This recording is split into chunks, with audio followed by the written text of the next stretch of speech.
Glenn Losanto at The Web, speaking to Dalton from AppNet. We've had a great discussion prior to coming on camera here about media and the destruction of the media industry, or the alleged destruction of the media industry by free distribution. Now, you've put subscription on app.net, and I kind of really like that. That kind of harks back to the magazine world. Is it going to work? Well, or are you kidding yourself? What it really comes down to is how you define success.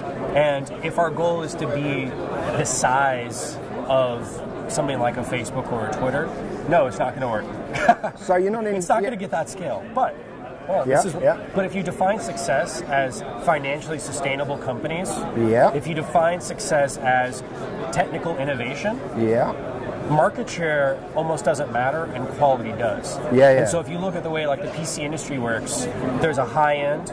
You know, the iPhone has been very small market share, which is increasing, but it's still not the dominant factor.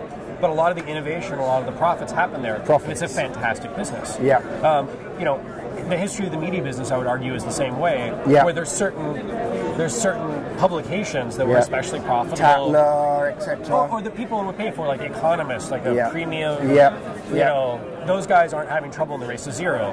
Whereas on the lower end, it's been much more challenging. Yeah, it's been very destructive indeed. Now, this is interesting because you kind of suggesting that this is a sustainable model. Is suggesting that other models aren't sustainable. Is the ad-based model of Facebook and Twitter, is that going to work in the long term, or are the users just going to say, we don't want this anymore? We're fed up with ads, and we're fed up with you stealing our data. We're going to walk away and go to AppNet.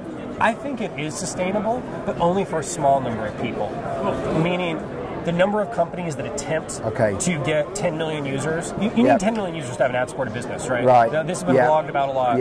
If you're a new company and you want to say, oh, we're going to be the next XYZ, you really need at least 10 million registered users if you're a free service to even make a run having an ad business. And if you only get 1 million or 2 million or 3 million, you know, it's not going to happen.